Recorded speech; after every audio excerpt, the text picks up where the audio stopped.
Bonjour ou bonsoir selon le temps qu'il fait chez vous.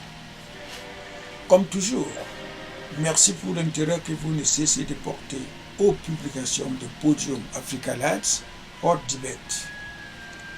Aujourd'hui, il ressort évidemment que le conflit ouvert, connu aussi sous le nom de guerre de 12 jours par certains, et ayant opposé brièvement mais violemment l'État d'Israël à celui d'Iran au cours de la seconde moitié du mois de juin 2025, a assurément retenu l'attention du monde entier, au moins sur deux points nouveaux, à savoir: premier point, la guerre qui était auparavant une épreuve frontale impliquant de violents et mortels engagements physiques humains, avec l'appui des chevaux, des armes et des moyens mécaniques divers mobilisés sur des terrains plus ou moins limités, devient brusquement de nos jours très scientifique et plus meurtrière.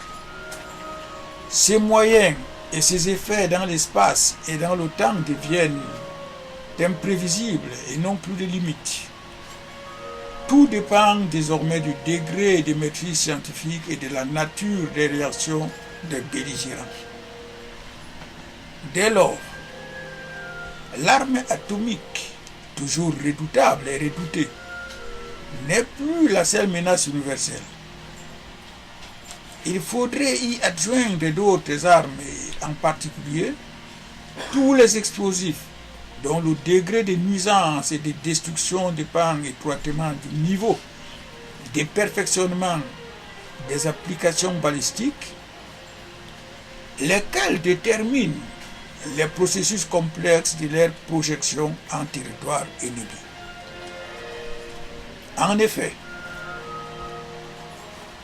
la surprenante réplique de l'armée iranienne contre la redoutable et professionnelle armée israélienne, avec utilisation simultanée de ces drones et missiles hypersoniques très sophistiqués, prouve à suffisance l'importance désormais dominante de la maîtrise scientifique dans les performances et l'efficacité toujours meurtrière et destructive des armées modernes, seules capables de mener des guerres électroniques à distance et se faire ainsi respecter. L'arme atomique cesserait-elle ainsi d'être la seule arme de dissuasion massive? Second point, ce nouveau paramètre scientifique vient en effet de relativiser, au moins en termes d'efficacité, le rôle et l'utilité supposée des armes dans bon nombre de pays de par le monde, notamment en Afrique noire où l'on retrouve plutôt de nombreuses armées de figuration et de maintien de dictatures locales, et non des armées véritablement professionnelles et capables d'assurer la défense de leur pays sans faire appel à l'aide des troupes étrangères.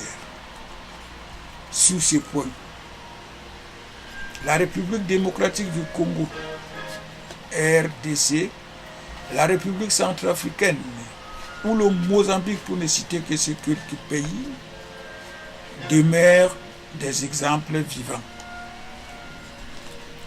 Cependant, quand nous savons par ailleurs que les dépenses militaires ont toujours occupé une très grande partie du budget national dans tous les pays qui détiennent une armée, l'unique question que nous nous posons et pour laquelle nous demandons votre intervention éclairée est la suivante. Devrait-on soit continuer à maintenir les armées de figuration budgétivores et multiples, supprimer ou dissoudre purement et simplement ces armées de figuration de surcroît socialement nuisibles, transformer et orienter à d'autres fins les armées de figuration qui ne jouent plus leur rôle et ainsi alléger les dépenses de l'État. Mesdames, Mesdemoiselles, Messieurs, j'en ai terminé. Merci infiniment, comme toujours, pour votre participation. Au revoir et à la prochaine.